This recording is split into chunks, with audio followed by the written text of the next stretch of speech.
سید الانبیاء والمرسلین۔ آپ نے ایک جملہ سنا ہوگا کہ قرآن عظیم تمام آسمانی کتابوں سے افضل ہے۔ اس افضلیت کا کیا معیار ہے اور اس کا حقیقی اور درست مطلب کیا ہے؟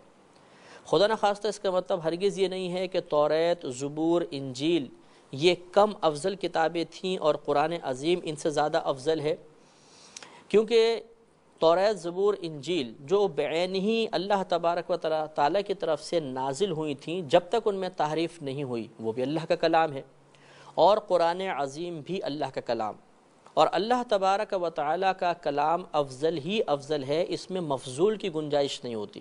مفضول معنی کم تر، نچلے درجے کا۔ تو اگر خدا نخواستہ اس اعتبار سے قرآن کو افضل کہا جائے کہ قرآن میں جو کلام ہے وہ اعلیٰ درجے کا ہے، تو پھر معاذ اللہ ماننا پڑے گا کہ پہلی جو کتب میں اللہ کا کلام ہے وہ ادنا درجے کا ہے، اور اللہ تعالیٰ کے کلام میں ادنا کی کوئی گنجائش نہیں ہوتی ہے۔ لہٰذا قرآن عظیم کو افضل کہنا اس اعتبار سے نہیں ہوتا ہے، بلکہ علماء اسلام نے ارشاد فرمایا کہ قرآن عظیم کی افضلیت کا معیار ثواب میں زیادتی ہے۔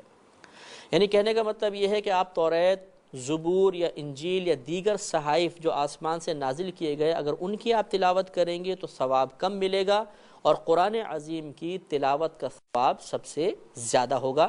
تو قرآن عظیم ثواب میں زیادتی کے اعتبار سے سب سے افضل کتاب ہے۔ اس کے بعد ہم قرآن پاک کے اعجاز کے بارے میں کلام